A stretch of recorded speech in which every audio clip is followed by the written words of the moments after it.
Oke, kembali lagi di channel saya. Makasih buat kalian yang sudah mengklik video ini ya.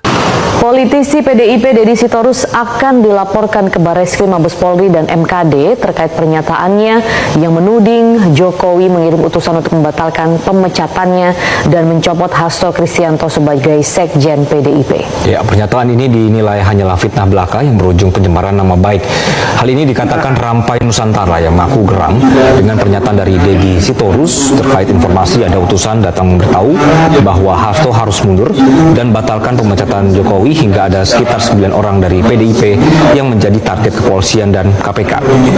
Deddy Sitorus juga diminta membuktikan pernyataannya dan Rampai Nusantara akan menempuh jalur hukum dengan melaporkan Deddy ke Barreskrim Mabes Polri hingga ke MKD DPR RI. Kami akan melaporkan Deddy Sitorus kepada Barreskrim Polri terkait dengan dugaan tindak pidananya karena kami adalah bagian atau pihak yang merasa juga dirugikan ketika Deddy Sitorus menyudutkan, menfitnah Pak Jokowi karena kami adalah pembinanya Pak Jokowi di Rampai Nusantara.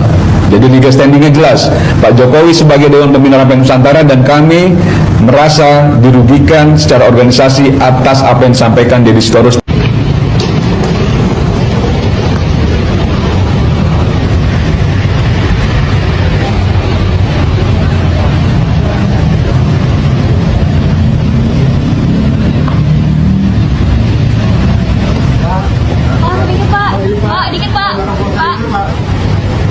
Pak, terkait kasus SKL bukan Pak? Apa aja Pak yang disita Pak? Pak, sedikit Pak. Pak, apa aja Pak yang disita Pak?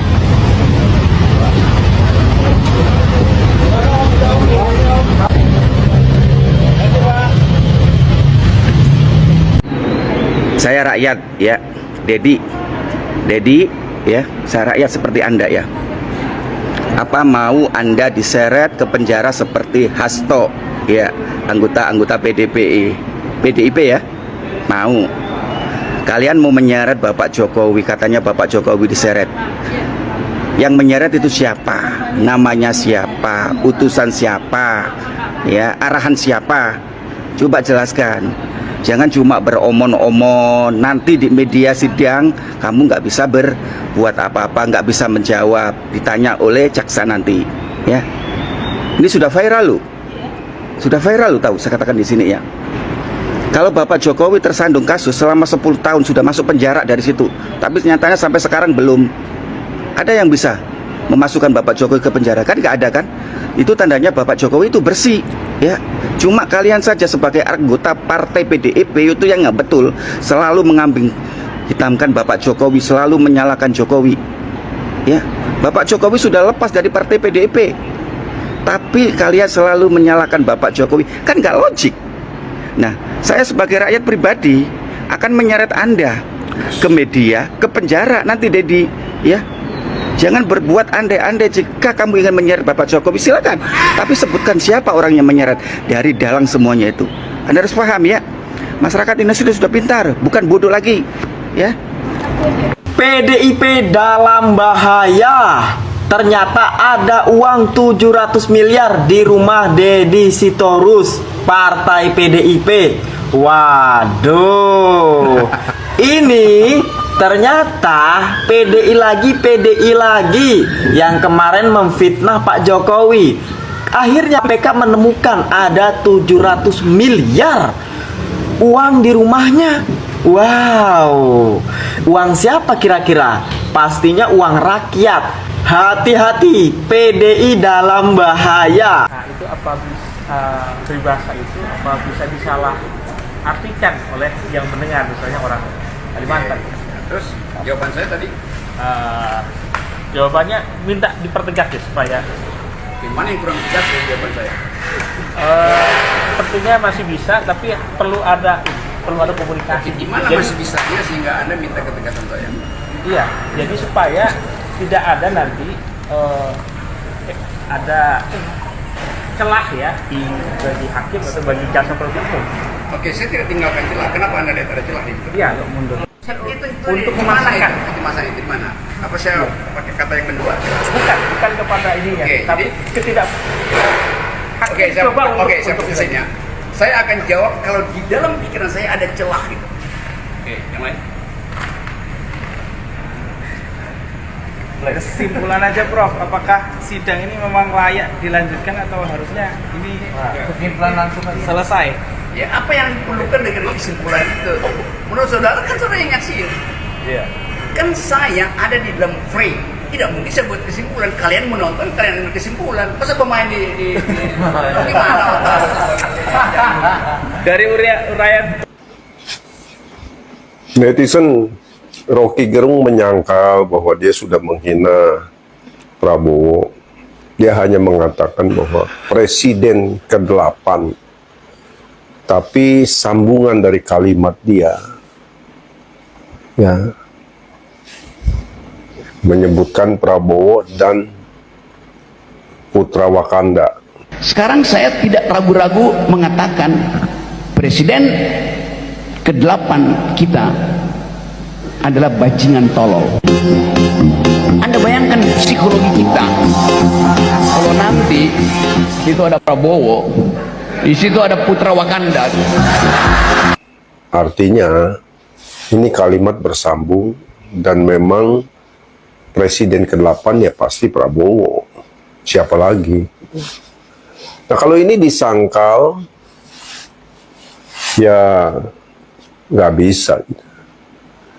Jadi menurut saya penerapan daripada Undang-Undang ITE tentang penyebaran berita bohong. Rocky Gerung terancam pasal 14 dan 15 Undang-Undang Nomor 1 Tahun 1946 terkait menyiarkan berita atau kabar bohong dengan ancaman 10 tahun penjara. Penghinaan dan pasal-pasal lainnya itu harus diterapkan dan kami masyarakat sungguh berharap bahwa seorang Rocky Gerung ini harus dipenjara, harus dihukum, karena kita perlu memberikan contoh. Nah, tapi saya terangkan dulu bahwa saya ingin hentikan kegaduhan ini. Saya minta maaf karena ucapan saya itu menimbulkan kegelisahan, menimbulkan tadi polemik itu. Dan polemik itu yang justru menghidupkan gairah saya bahwa negeri ini belum mampu untuk mencerna prinsip-prinsip demokrasi itu. Jadi saya akan terus menjadi pengkritik itu. Saya kira itu poinnya ya. Ya, di era pemerintahan Prabowo ini harus ada contoh untuk Rocky Gerung yang lain begitu. Penting itu.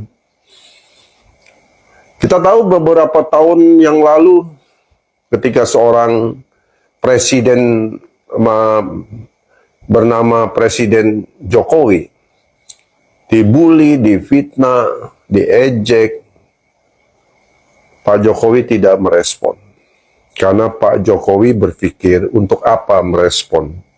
Lebih baik menganggapnya tidak ada apa-apa.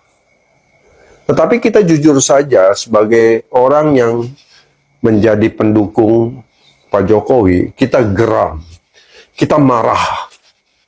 Ya, presiden kita dihina dan tidak ada tindakan dari kepolisian. Apakah ini memang sengaja dicegah oleh seorang Jokowi? Saya tidak tahu. Tetapi di pemerintahan Prabowo, ketegasan itu harus menjadi bagian daripada sikap seorang Presiden Prabowo. Tidak bisa lagi mentolerir.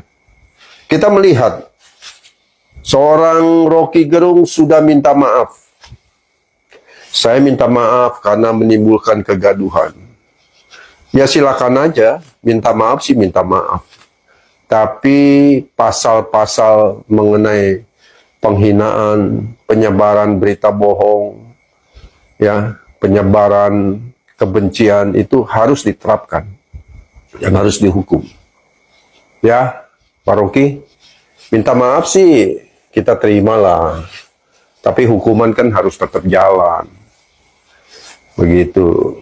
Dan toh kita melihat bahwa Anda tidak pernah menyesal. Ya, dan ini menjadi catatan penting bagi penegak hukum, terutama kepolisian, bahwa seorang Rocky Gerung itu memang sangat arogan. dan sangat menyepelekan hukum. Dia bermain dengan kata-katanya, dengan bersilat lidahnya, ya. Dan ya, silakan saja. Seperti Pak Muldoko bilang, orang yang pinter, ya, tapi nggak punya akal dan perasaan, yaitu sama juga dengan robot. Dan biasanya robot dikendalikan orang. Jadi kalau kita melihat bagaimana dia berbicara, oh ternyata di sebelahnya ada kelompok elit baju merah. Oh, karena saya dikompori oleh mahasiswa, bukan saya ngompori mahasiswa. Dan mahasiswa mempraktekkan prinsip the philosophy of walk the talk. Jadi walk the talk artinya turun ke jalan, yang omong-omong doang tuh. Jadi ada beberapa Dedi di Jakarta, tapi cuma ada satu Dedi yang very ready. Ya, pantas. Ya, dia menjadi bagian daripada kelompok haters. Nah, dengan satu kata saya bisa katakan Rocky Gerung harus ditangkap dan dipenjarakan. Ancaman maksimalnya 10 tahun. Saya berharap minimal 5 tahun. Seorang Rocky Gerung harus dipenjara. Dia harus merasakan bagaimana ya mulutmu adalah harimaumu dan kau harus menerima akibatnya. Itu saja harapan kami, bapak-bapak penegak hukum. Ya, saya sungguh keberatan kalau seorang presiden saya Prabowo dan mantan presiden saya Pak Jokowi dihina, dibully, difitnah, dibuat hoak. Orang-orang ini harus diperiksa, ya, karena bukti daripada video, jangan mereka kan pesanan asing, anti asing, rekam sangat berbahaya. digital itu sudah jelas, tidak perlu lagi ragu-ragu. Tangkap, penjarakan. Oke, itu dia video gimana menurut kalian, dan sampai bertemu di video saya selanjutnya. Bye.